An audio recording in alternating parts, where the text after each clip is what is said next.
So hello, everyone. Welcome to the Brain Injury Association of Delaware's Educate Delaware 2021 webinar series. We'll get started in just a few minutes. Feel free to add your name and email to our chat box and say hello. And we're just going to give people like maybe 1 more minute to join us. And let's see who we have in the chat box so far. We have Tiffany, we have Shauna, we have Brenda, and we have our presenters. So we're so excited. Just give it like maybe 1 more minute. Some people may be finishing up another call.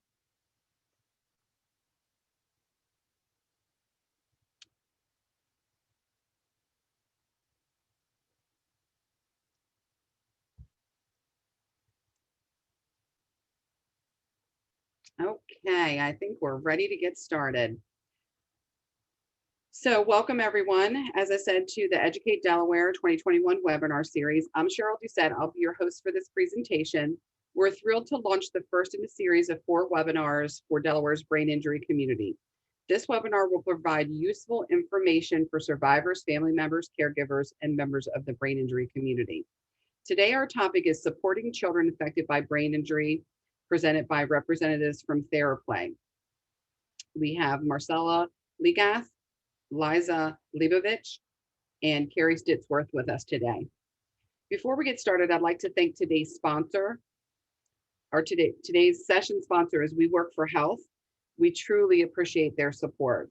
In addition to working to improve health and economic viability, many biopharmaceutical companies provide philanthropic outreach in local communities through grants and programs supporting access to affordable health coverage and medicine, primary and secondary education, social services, arts, and other community needs.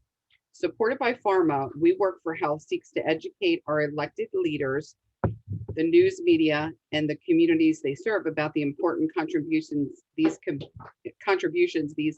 companies and their employees make to the health and economic security of individuals, local communities, states, and the nation. So I know we did have a representative that was going to join us. She may not have logged on yet, so we will save that to the end, Mary. Her name is Sandy Royer, and as soon as she joins us, we will shoot to her.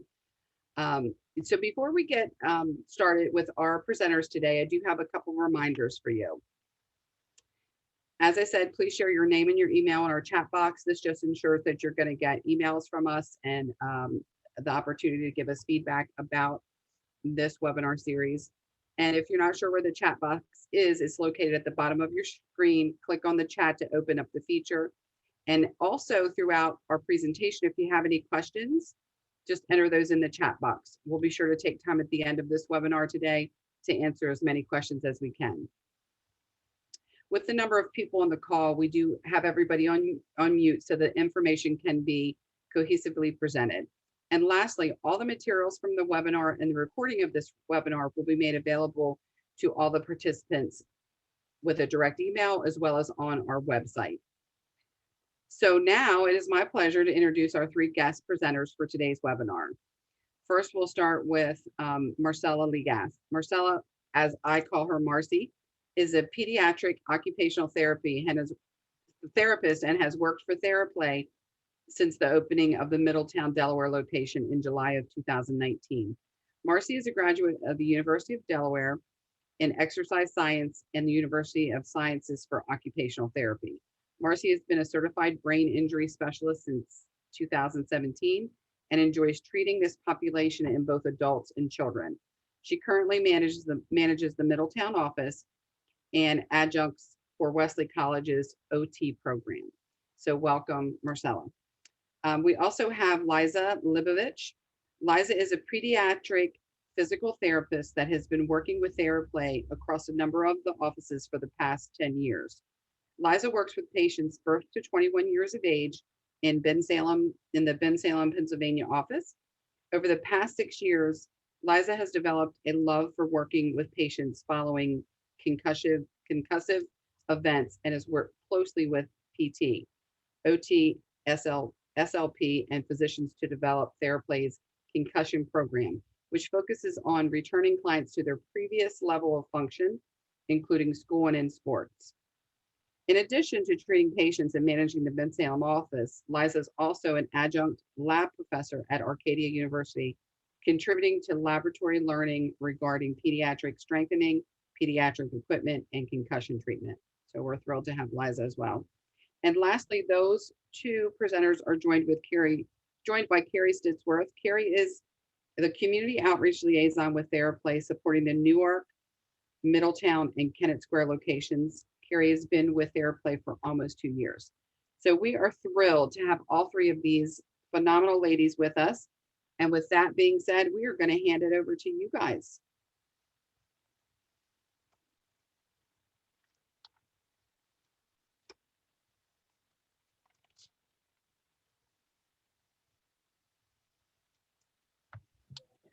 Hi, everybody. I'm Liza.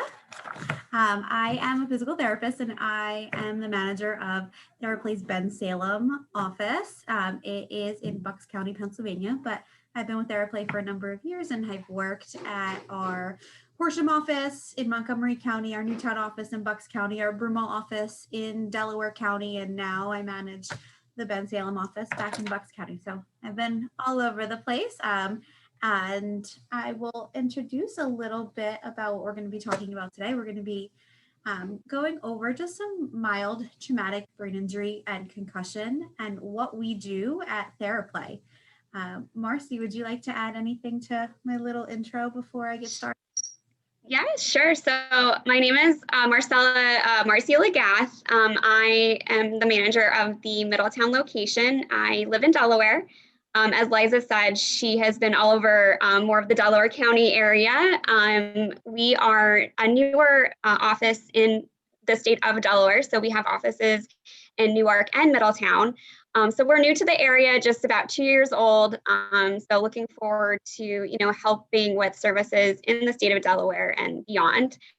We've been open since July of 2019. So just still building up our clients and our caseload.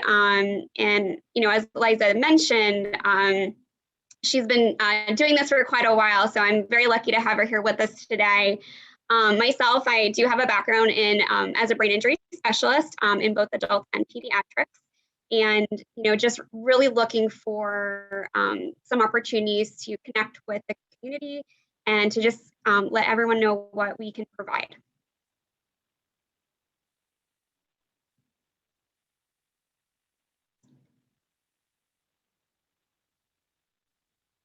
All right, thank you, Marcy. So, like I mentioned, for the purpose of today, we're going to be talking more about concussion and that mild traumatic brain injury and giving you a little bit of a background of what we do at Theraplay from start to finish with a patient so that you are better able to get acquainted with our services. And I see some chats coming through. Okay, perfect. And if anybody has any trouble seeing any of the slides, please feel free to raise your hand. There's a little reaction button down at the corner of your screen, and there's one that just looks like a hand that's raised, and that'll pop you up, and that's in case you have any questions or if you have any trouble seeing anything that is on the screen.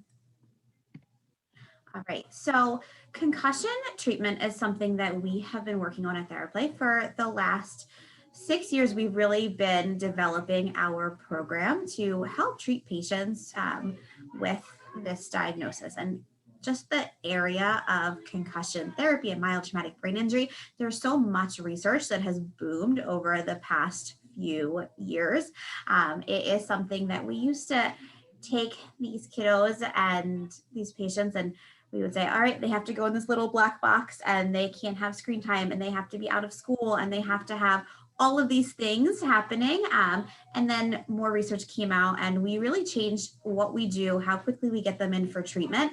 And we really developed our multidisciplinary approach that really works on getting PT involved and OT involved and speech if there is a need, and working closely with the physicians and the specialists at the local hospitals to really make sure that we're getting these patients back to their prior academic function as quickly as possible, getting them back to their prior athletic function as quickly as possible as well.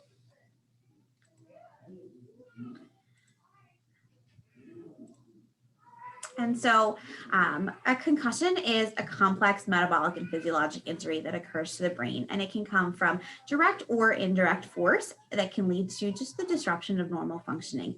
It can be caused from direct forces such as falling or a blow to the head, as well as indirect forces such as a whiplash injury. The diagnosis is really based on a collection of symptoms. So sometimes there is neurological impairment, there's cervical spine component, and there can be a visual component and a vestibular component. So concussion is used along with the term mild traumatic brain injury kind of interchangeably. So we might go back and forth throughout the course of this presentation. There's no strict imaging that shows a concussive event, but imaging can be used if there is a more serious pathology with intracranial hemorrhaging. So when we treat a patient who's coming in following a concussive event or with a mild traumatic brain injury, we really take a whole body approach to how we treat them. And so the next slide is going to go into a little bit more about what we see and things that we screen for in the clinical setting. So this is a summary of some of the symptoms that are common amongst people with concussion. And this goes from little kids all the way up through adulthood. So some of the physical symptoms are headaches, nausea, vomiting, dizziness, vestibular issues, balance problems, visual changes, fatigue, oversensitivity, and cervical injury. So during our evaluation, we will screen for each of these pieces. Vestibular issues is one that I feel like might need a little bit more of an explanation. Most of the time my patients come in and neither they nor their caregivers know what vestibular system is. And so Marcy's our OT and she's our expert on the vestibular system, but really your vestibular system is what helps you know where your body is in space. And after an injury to the head, it can have difficulty processing where you are. And so it can lead to dizziness and difficulty with balance. Marcy, would you like to go into some of the cognitive and emotional pieces? Yeah, so as Liza mentioned, it's important to note that there's not just one significant symptom that might result from a concussion or a mild brain injury. So we need to look at the whole child, and we might not see a lot of these symptoms until down the road where they might be taxed with more academic elements, or they might have something going on where they are really struggling academically with their cognitive ability, or just more irritable depending on what's going on in their personal life. So the deficits really can affect the child as a whole, or the person as a whole. So we do need to treat the whole child and not just the symptoms. So that's really important. That's where we might tend to see some more issues come about with cognitive, social emotional, and then what happens as a result from that. So as this picture depicts here, when we're working with patients, we might see some kind of foggy brain, some memory difficulties. It's taking just a little bit longer to process the information. So going back to understanding what had really happened to the brain, there was trauma, there was something that happened that caused a dysfunction in the way our brain processes information. Not that it's not necessarily going to get better or back to baseline, but at that moment in time, it could be something that could be difficult for that person. We see a lot of what's called executive functioning difficulties. So those are the processes such as initiation, planning, memorizing, being able to recall items that you did previously in the day, organizing a planner, organizing a schedule, those types of things we might see again later down the road as more opportunities and more things come about for these patients when they sustain a concussion.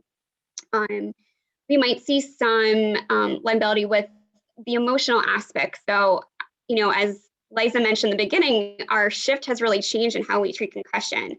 We shifted from, pulling them out of everything possible for weeks at a time, days at a time, sitting in the dark, where now we're seeing more literature really turn towards having them focus on some functional elements of their life to keep them engaged. Because we know that being disengaged in anything can lead to some more drastic psychosocial types of implications. So we do see down the road when, think about when you're pulling a cell phone away from a teenager or video games, you're really missing that whole social network with friends, which I think even now with COVID is such more of an impact, the way that we interact with people right now. So down the road, we might see some more issues psychologically with depression and anxiety. I always like to use the example of the straight A student that had never missed a day of school, and now they have they sustained a concussion and they are removed from the classroom for a time where it might be harder for them to organize their work, and they never really had to problem solve through that. So those things down the road could lead to some more types of changes. And I want to know, kind of at the bottom there under emotional, again, thinking that brain is going through trauma, we might see some personality changes. Some changes with what we call affect, depending on how severe the trauma was and kind of where the trauma was. There are different parts of our brain that you control different areas of what we do, how we function. So depending on where we even hit our head can really determine what that outcome is going to look like and maybe what symptoms we might have. And then kind of going off of the emotional aspect, we talk about, all right, getting back to sports or activities. We might have to relearn how to do something, or something might need to be modified for a while, going forward. And, that can create kind of a burden, psychosocially when we're thinking about missing practice and not being the star player, and missing time from those, elements of our daily life. So, thinking about concussion, it has a very, it's not just a physical component. It doesn't have just a physical component. It could lead to a lot of other things. So we want to make sure that, again, we not only address the physical, but we can help guide the patient through the rest of this process so that they have the best possible outcome. And when we're completing our evaluation, we really want to make sure that we are talking with our patient, but also with the caregiver that brings them to therapy. And so there may be times where I have a teenager and they can tell me that they have headache and dizziness and they're tired all the time, but they may not want to share some of the psychosocial pieces, the personality changes. It might be the parents that say, like, you know what? I know she's a teenage girl, but she's much more moody than she typically is, or she's having a really hard time with the fact that she's pulled from school for a few days and having trouble interacting with just with her friends in general. So we really try to make sure that we are talking with the patient, talking with the caregiver, getting a well-rounded view of what that child's needs are, what that, adolescent's needs are. And I apologize if you guys can hear children in the background. I'm in the office, so you may hear on and off some little kids. Someone not happy right now. Not the case. And again, additionally to some of these components, we might see an element where we might want to look into some other services as far as, do they have slurred speech? Again, this could be a component of maybe where the head trauma was. So it's something just to note here, looking at everything comprehensively, that would be something more of a physical symptom that we could see, but again, looking to make sure that they're getting the right care. And moving into, what really causes this. So anytime we're talking about traumatic brain injury, it's always an injury that is resulting from an outside force. Like Liza said, imaging doesn't necessarily say if it was a concussion or not. It definitely is more of what we call a differential diagnosis when we're ruling out other items, and another diagnosis that could have also been as a result of the injury. When we're looking at concussion, that might have involved part of the cervical neck, or the cervical spine and the neck. We want to make sure that we're ruling out any other fractures, because that's going to be a huge component into what we're going to be able to do as far as treatment to start, right? So we want to make sure that any, I would say any physical elements are ruled out so that we can determine if they're causing any further symptoms. One thing I like to note, when we see families come in with concerns, it is sometimes month, 2 months down the line where many of these physical items, maybe, they did have neck pain in the beginning and it went away, but now as they're just starting to do activity again, it's starting to flare up. So those are things we definitely want to keep an eye on, especially as they are returning to activity in sport. Maybe they weren't participating in those activities as they started to recover. And there maybe wasn't a need for services or a need for a further referral or evaluation. But that's something that as clinicians, we definitely can help guide the family through that process. We want to make sure that, again, it is comprehensive, this type of injury. We want to make sure that the care is also comprehensive. I think the reality right now is that, with recovery, we see, and this is just the structure of, I think, hospital and just medical care right now, hospital stays are shorter.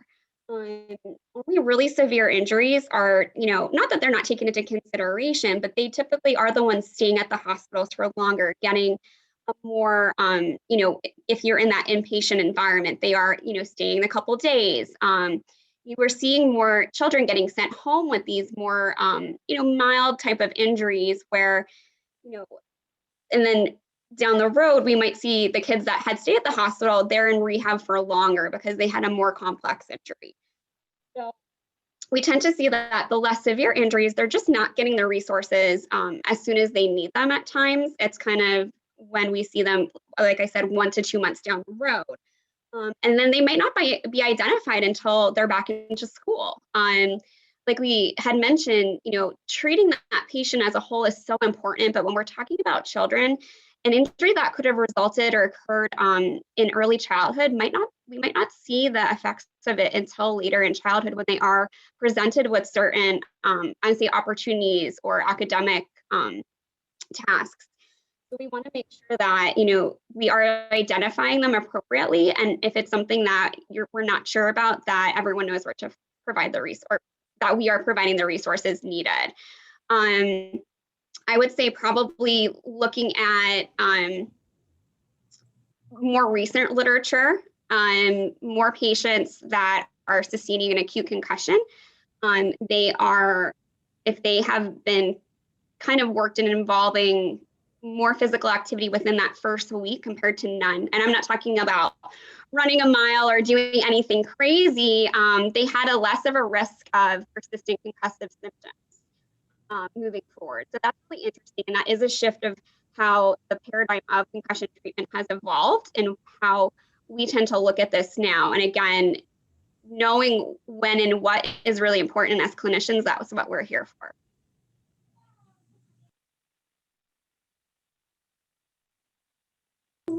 One of the things that we try to educate the referring providers around here, I know that Marcy does it in Delaware as well.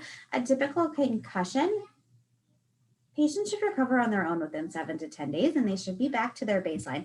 If they are still having symptoms at that 7 to 10 day mark, when they go for that 1 week follow-up with their primary care, that is a big indicator of let's get them into rehab and let's do it early. And the quicker we get them in, the quicker we typically get them out. So what can happen sometimes is they'll come and they'll have their 1 week follow-up with a physician and say, okay, we'll monitor and come back in another week. And then we'll monitor and we'll come back in another week. And then we're getting these patients 2-3 months out post injury. And now there are other confounding factors on top of it. So typically if they come to us within the first a week later, they're still having symptoms, we usually kind of get them in and out the door, back to school, back to function a little bit quicker. And we can get them started with an early cardio program that is so very important. All of the research that is coming out in the past few years has said, we need to get these kids up, we need to get them moving. It needs to be graded and it needs to be to their tolerance, but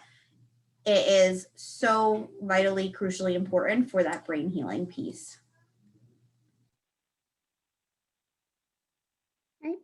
And talking about some of the assessments we might do in therapy, as many know, you've all maybe have heard of impact testing.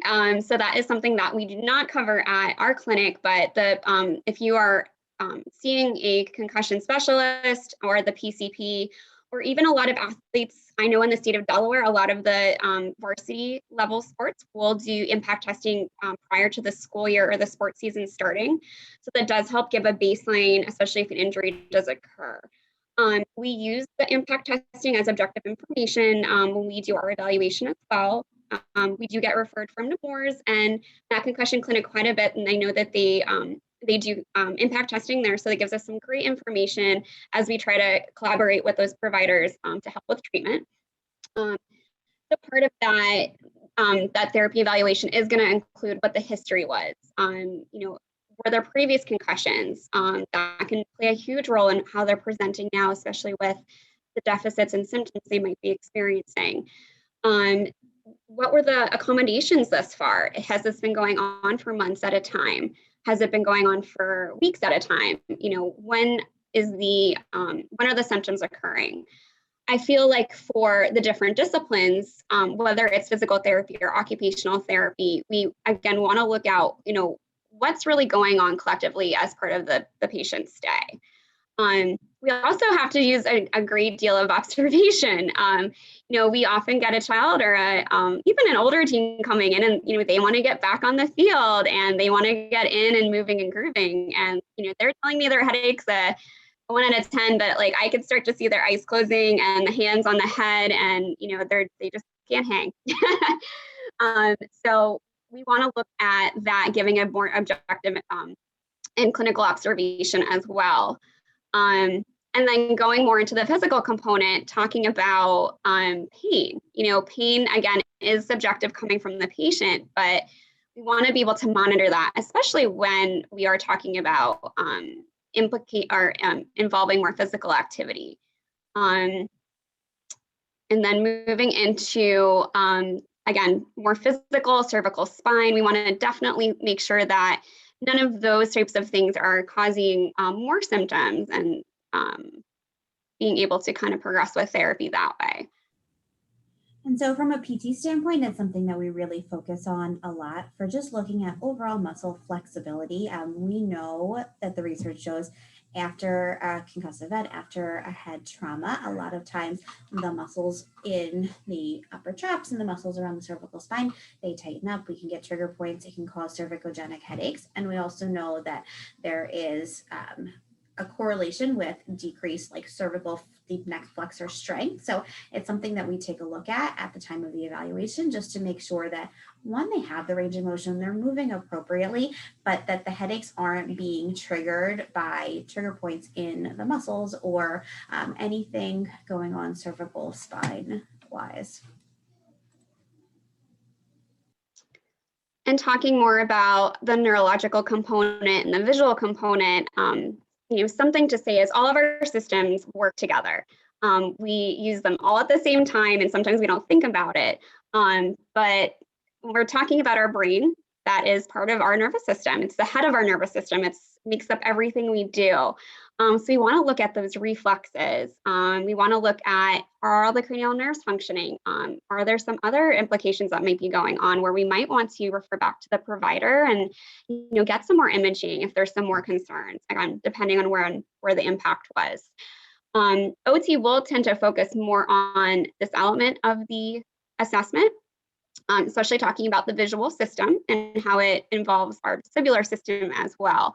And looking at things such as the ability to our eyes to flow back and forth smoothly, safe when we're reading, being able to look at something quickly and then look at something else, another target in the distance, and look back at that, which has a lot of functionality for what we do academically or for driving. Again, more of those everyday movements that we tend not to think about. They're very automatic for us, which again, when we see patients that have sustained an injury or concussion, these are things that might be more difficult or might cause symptoms.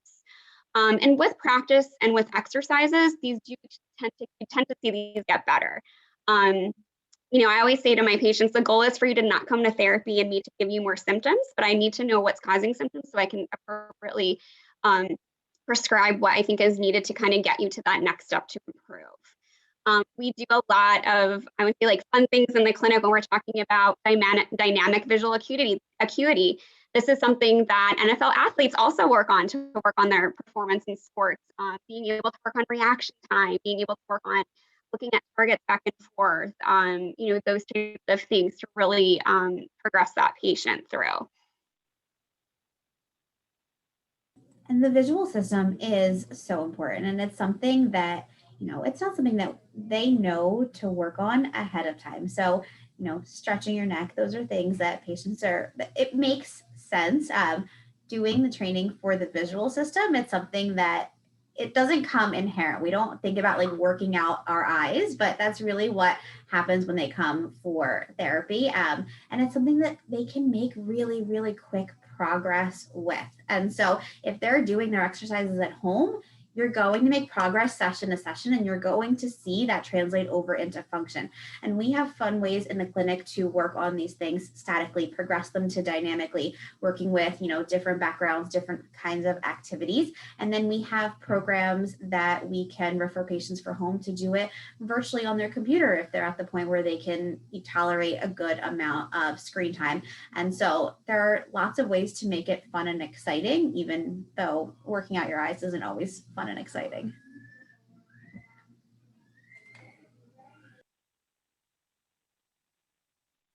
Right, and talking more about vestibular, again, we are going to look at how that component plays a huge role in the way that our body processes where it is in space.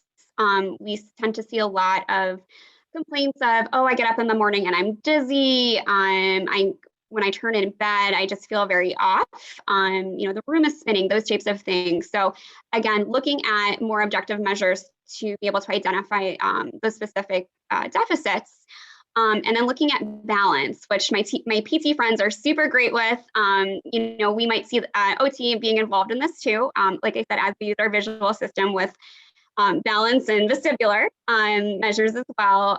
So again, looking at what we have in the literature to support those objective measures to give, and then working on goal setting then moving forward as we get some more of that baseline information.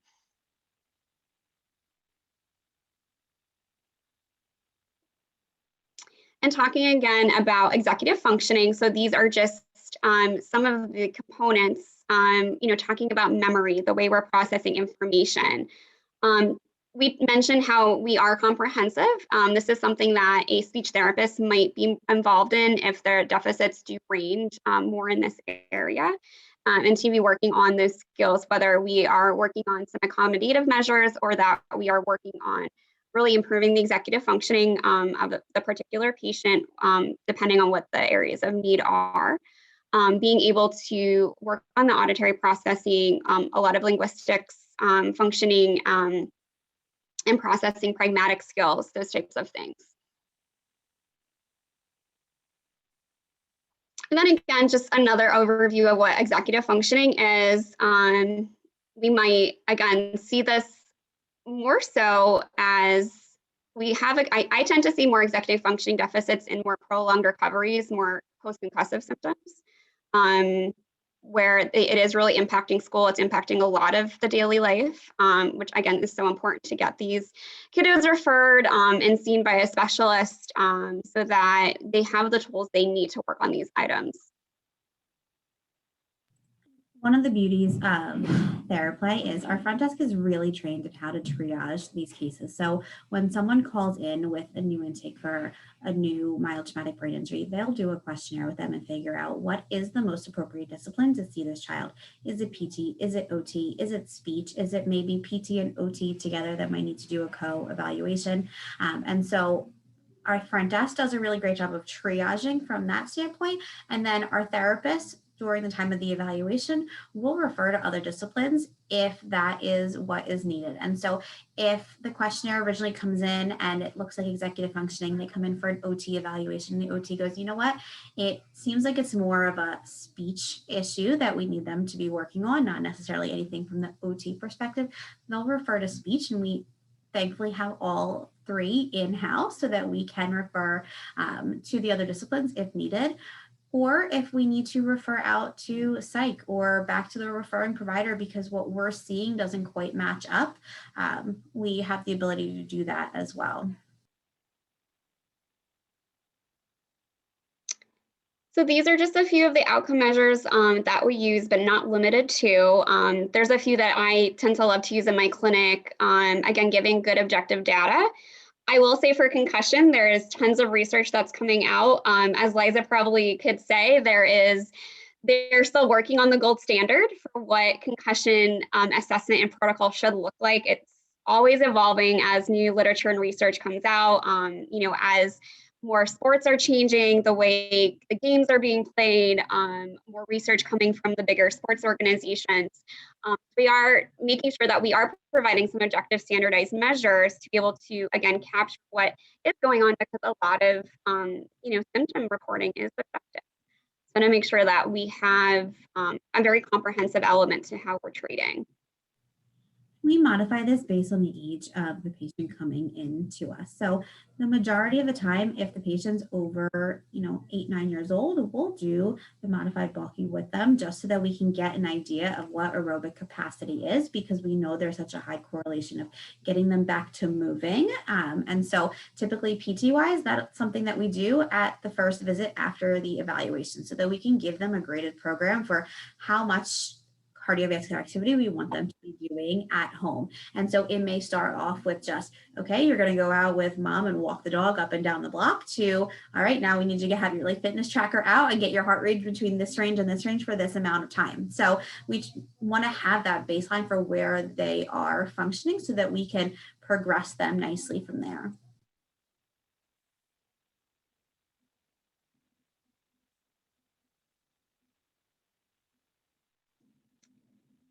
And we talk about being able to treat the whole child, and we also almost like the whole family as well. We want to be able to establish these measurable goals, but make sure that they, number one, are realistic. And number two, we are going, as Liza mentioned, we are grading it appropriately. The first goal is to increase any duration of activity or intensity, with how the research supports this element right now. Looking at the patient becoming symptom-free, whether that is with use of modification, whether that is with use of environmental supports, because again, we want to see the concussion, the brain should heal. It could take a little bit longer depending on what that road to recovery looks like and what the progression of symptoms looks like, and what's really causing those symptoms. We are also very involved with the family and the parents. After every session, we send a home exercise program. So that is something that is also reviewed with the family so that they can help incorporate, whether it is being involved with walking the dog or doing exercises together, those types of items. And always having everything being functionally oriented. I think being able to refer back to, oh, we're doing these silly eye exercises because this is what you do when you are reading from the smart board. Being able to make those connections, I think, really helps our patients kind of buy into what we are doing. Like I said, it's hard to know that you are working the muscles in your eyes. We don't think about that, again, because it's so automatic. But again, working towards things that interest the patients and the family, so that we see that carryover, and that's really important to help support the family in general.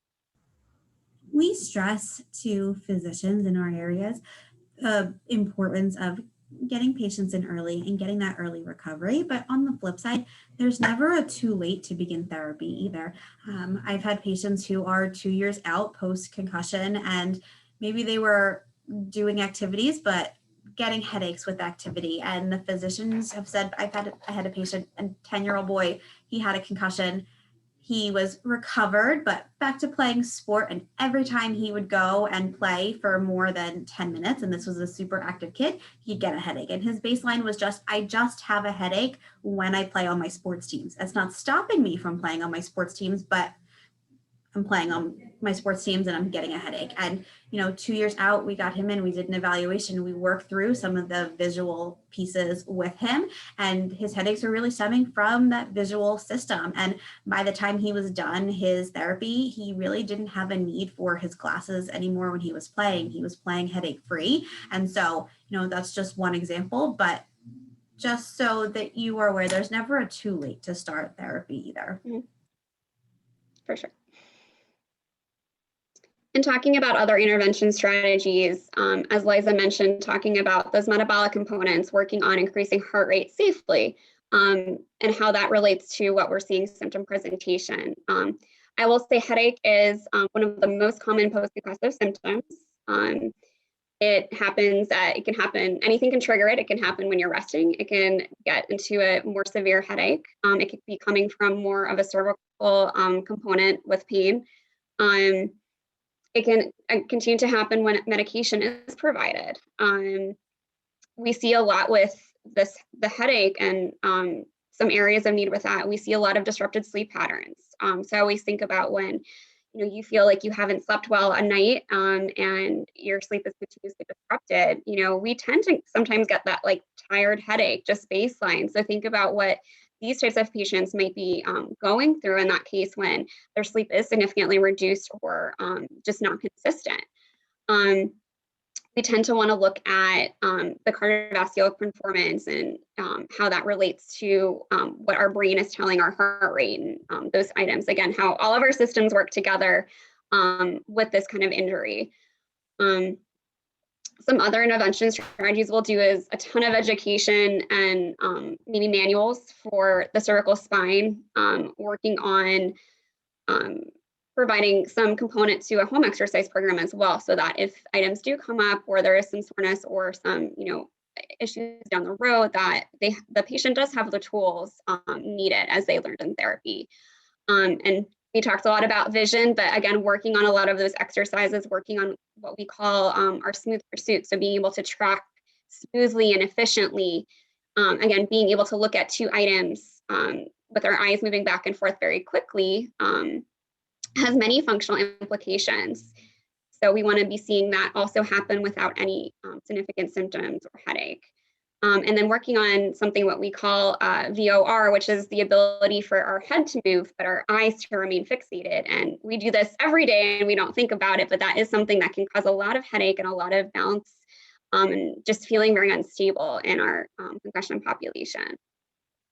Talked about vestibular impairments and how the way that our body processes information comes a lot from our inner ear. So there can be some deficits there, especially if there was a significant impact to one side or the other on the way that our inner ear is processing, again, where our body is. That could be something that we would need to complete intervention and kind of look into further. And then talking about more of the cognitive part of this process. So I like to have my patients keep a diary or a journal of symptoms and things that went well during their day, things that didn't cause a headache, just working a lot on what the activities are. It does help a lot of that organization and some of those other executive functioning skills, but I do tend to see that we start to see some dynamic with those triggers and those types of things so that we can appropriately address them. Again, talked about working on some balance. We have tons of fun exercises for that. I'm sure Liza can attest, and really making things functional. So we talk a little bit about doing things that are dual systems. So being able to do balance while doing something cognitive. It really puts more of a stress on our brain, right? When we are trying to either, for lack of a better term, multitask. It promotes other coordinations of systems in our body. So again, being able to kind of walk and talk, sometimes that's hard for people to do on a regular basis, right? But those are things that we will work on in therapy, again, to make sure that what we're working on is functional. And one of the things that I love about our concussion program at Theraplay is that we really do focus on those dual tasks so much. We don't just do vision or just do vestibular. We really try to get multiple systems of the body integrated at once. So there you may be doing cardio while doing a visual component. So we might be doing walking on the treadmill while watching a video to work on like visual motion sensitivity. Might be doing walking on the treadmill while doing an activity for your eyes, like an eye spy or a spot game, so that you're working on those like quick saccades. We're working on balance with vestibular system. We're working on balance and vision. And so we really try to focus on getting multiple systems integrated at the same time, because that's really going to be the way that our patients get back to function the quickest. We have a case example that we'd love to show, but before we go there, does anyone have any questions about anything that we've talked about so far before we show you what a sample session kind of looks like.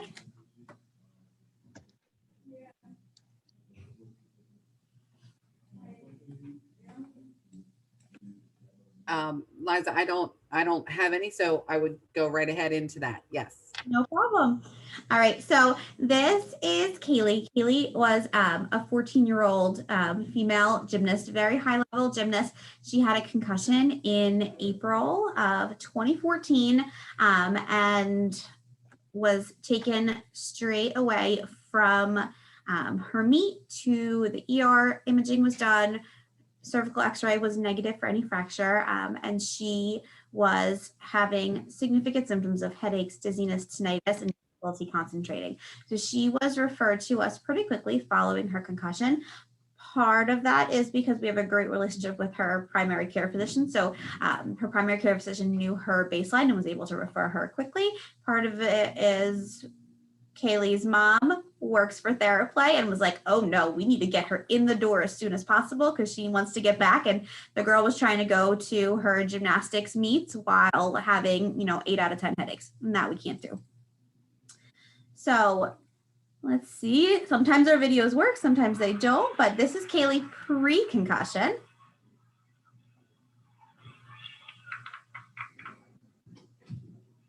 So you can see she's able to do backflips on here, balance, spin and turns, keep her balance really nicely. So she's a very high level gymnast, and then she's also a diver as well. So she's someone who needs really good balance because I can't do that.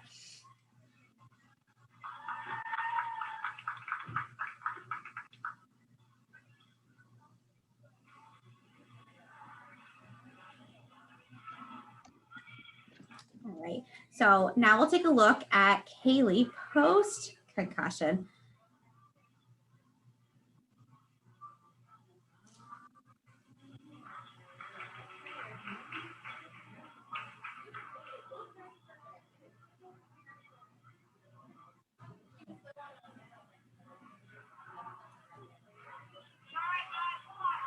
And so she was trying really hard to minimize her symptoms and get back to sport, like we see with a lot of our adolescent athletes.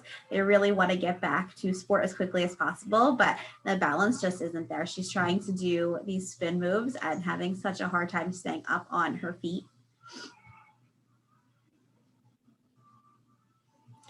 We tend to see this a lot with our adolescent and like older teen girls who are, are A+, students. They really want to push themselves and get back to sport as quickly or back to school as quickly as possible. They don't like the idea of missing a day. And so they'll push themselves, they'll sit through class, they'll try to do homework, and then they're coming in with these incredibly high headaches, and the quality of their work is, really going down. So with Kaylee, we really focused on the vestibular piece with her because she really needed to be able to move her head in different directions because that's so integral to her sport. So there was a visual component of her treatment. There's also a vestibular component. So just a couple of different treatment items that we did with her.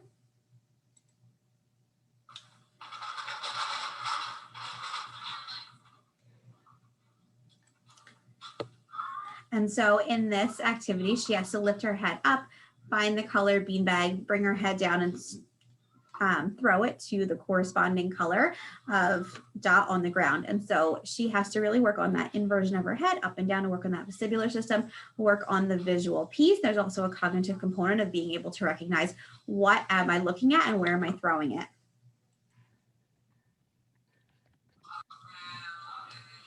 In addition, again, we worked a lot of dual systems with her. So she was doing balance beam while completing the VOR. So she had to stabilize her gaze and work on turning her head side to side. We did it side to side, we did it up and down. So all the different directions that she would have to work on when she was back to the beam. And so with any of our patients who were returning back to sport, we do work on like the graded stages approach, and we use the UPMC guidelines a lot to get them back to their sport performance and bringing them through each individual stage from like minimal exertion all the way through sport specific training. For our patients who are not athletes, we really focus on getting them back to the academic portion of things. And getting them back to their previous level of function. So if that includes academics and sports, then that's what we work on. But for some of our higher level athletes, we'll really bring them through basic activities all the way up through sports specific training. And so if I have a 17-year-old football player in here, before he's discharged, he's going through an entire hour of football specific drills to make sure that he can do everything he needs to do so that his coach can clear him to go back to sport with the team.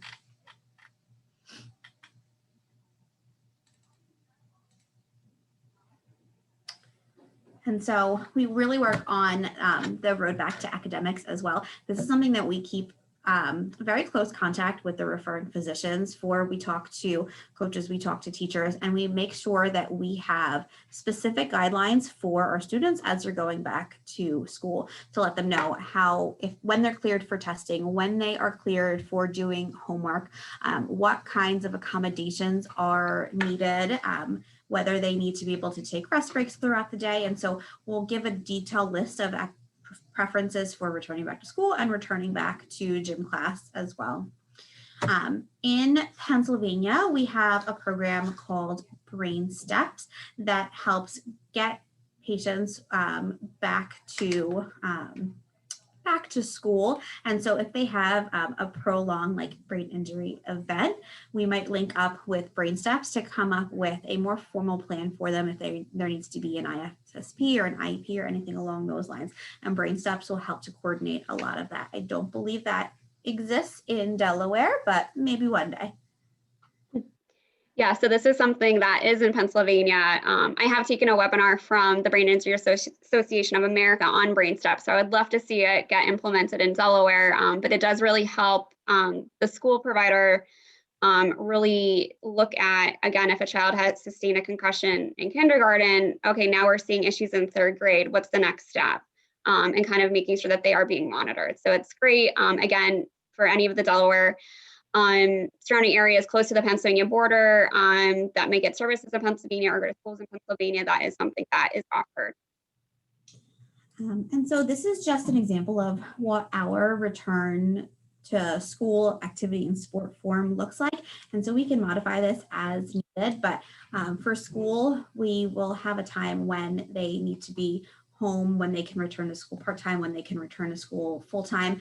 For activity and sport, we have different categories for gym class and for sports if they are on a team. And so we work closely with the referring provider. So anytime we make a change to our recommendations, it's sent over to the referring provider. So that way they have a copy of it. A copy gets sent over to the school as well or to the team. So that way everyone is really working together collaboratively to do what is needed for these kiddos. And then for our mild traumatic brain injuries, our goal is for them to be symptom-free and back to their previous level of function. Now, this is going to be altered depending on, the level of injury. But for the specific mild traumatic brain injury, this is kind of where we want to be with our kiddos. And then just a little bit more about Theraplay, but we do individualized treatment, which is such a benefit for this patient population. So each of our sessions for PT and OT is direct care, one-to-one for a full hour. So you really get the benefit of a skilled clinician taking you through each activity, modifying it, adapting it, being able to add to your home program and make sure that you're getting that one-on-one supervision as opposed to saying here's your list of activities and go, which is really helpful for this patient population because monitoring symptoms is crucial, especially as they're first starting treatment. We try to keep things functional. So we want it to be fun, but we want it to also be functional. And so making sure that they're not doing the same activities every time they come in. Maybe they're working towards the same goals, but we're keeping it fun, we're keeping it exciting, and we're targeting it to what they want to work on.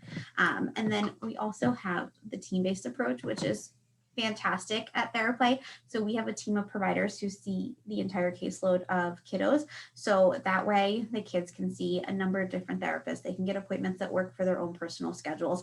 They can have a couple of different people who cue things a little bit differently so that we can see if they learn to generalize those skills. Marcy, anything you want to add about? No, I think something that if you guys have any questions about insurance for Delaware, please direct them to myself or Kerri as well in talking about how families can get access to our options and programming. Awesome. And these are our offices. So there's a bunch of us, and in the Delaware area, we have Newark and we have Middletown. We have Kent Square, which is close to Delaware, and then we have a whole bunch of other offices in the counties in Pennsylvania as well. Awesome. Marcy and Liza, we do have some questions. Okay. But with your permission, I do want to introduce Sandy Royer. She was able to join us. She was having connectivity problems, which I think a couple people, I've gotten a couple emails. I think Zoom must be having a bad day today because a couple people had a couple connectivity problems. But I would like to introduce Sandy, let her tell us a little bit about We Work for Health, and then we'll go right into the questions. Sandy Royer, take it away. Hi, everyone. Thank you so much. And it was a pleasure to sponsor this event. Very, very exciting and actually very informative. I am a mother of 3, and we've had a few concussions in our history here. And it's interesting how things have changed over time, because it has been a few years. But we are happy to sponsor, like I said, and We Work for Health Delaware is here to help connect the community, the business community, the nonprofit community, the healthcare community, as well as state and federal legislators. And we are here to learn, and we're also here to help. So we're very excited to sponsor, like I said, and it was very interesting to hear all of the new things that are going on with what you all are doing. And actually, I live in Kennett Square, so I'm right over the board of Delaware, and like to put this in some other people's heads, because I don't think many people are aware as much that you do this work. So I think it's great that you're doing the webinar today. Awesome. Well, Sandy, we totally appreciate We Work for Health sponsoring this session. We really do. This was, as you know, our first, so we're super excited. Now I know Sandy has an awards ceremony that she has to rush off to, so we're so glad you were able to join us today, Sandy. So the questions I have, there's our little slide for We Work for Health. Yay! Thank you so much. So our questions that came in. Does Theraplay treat mild traumatic brain injuries exclusively, or can we access services for a variety of diagnosis, which I thought was a really good question. Yeah, so we absolutely do not treat mild TBI exclusively. We treat any patient birth to 21 for any diagnosis that you can think of. We have a large chunk of kids, at least in the Bensalem office, that come for concussion, and it kind of comes throughout waves as they're getting back into sport, as they're playing sport for a long time. But we also have patients who have significant brain injuries, who may have a stroke or any kind of neurological condition that you can see in the pediatric population. We are equipped to treat. We're also equipped to treat at least PTYs, infant diagnoses, any orthopedic diagnoses. So it is not exclusive to just the mild TBIs. Awesome. Our next question is, what can be done to help with academic support? Yes, so we do keep great communication with school. Usually at initial evaluation, we will ask the family if they're comfortable to fill out a form that will help us communicate back and forth with the private, medical information about the patient. But it is so important. It's not for us to dictate what school should do, but to be able to help. Again, are we seeing things in the classroom? Maybe the teacher's seeing something different than the child's reporting when they come to the clinic. So again, our job is to help bridge that connection, not to necessarily take away what school-based services are doing in any sense, but we are more of that medical model where school follows, again, more of the school academic model. So we are looking at sometimes some different items. I think for the case with a child that maybe didn't have accommodations coming in, or maybe didn't have an IEP or any need for that, and now we are seeing significant changes neurologically, it is something that we can help voice concerns, at least to help the parent be an advocate as well, so that they are addressing that and it is getting kind of to that next step. So we, again, can work closely with teachers, with other administrators from school to make sure that they kind of know who we are and what we do. And again, that we're not stepping on toes, but that we're here just to be a resource. Because again, we might see more of that symptom presentation when they are taxed academically, or they're in that setting for most of their day versus, maybe the hour that they come see us and, they have a 9 out of 10 headache. Oh, what did you do in school today? Oh, we watched a movie, so that is really important to help with communication. So it is something that we can definitely help bridge. Well, Liza, Marcy, and Kerri, I would like to thank you. This was very informative.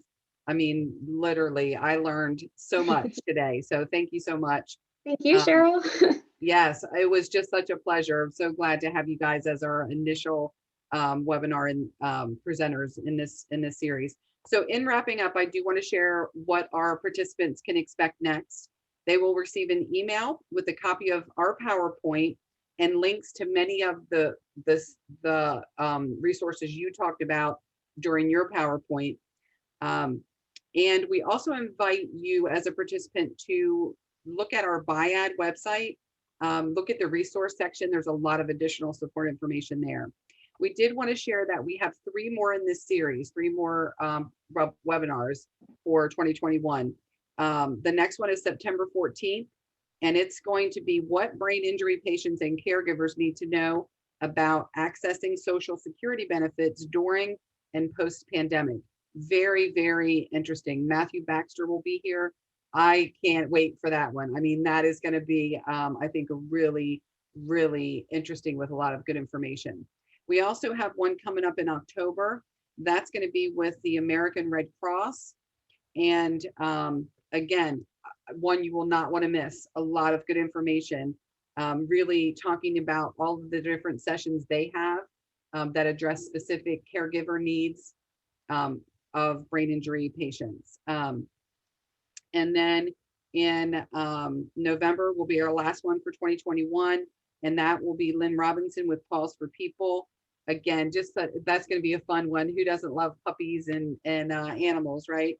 So we thank you so much for attending. We will share all of the information with you, and also want to thank We Work for Health again. We appreciate them being a session sponsor, and we would invite you as a participant, when you get this recording, please share it with your colleagues, your friends, your networks, and really let us know who else has viewed it, because we really want to make sure that we continue this in 2022. We have big plans for 2022, so we are asking for everybody's support. So thank you guys so much. Have a nice day. Thank you. Thanks. I think we can stop recording.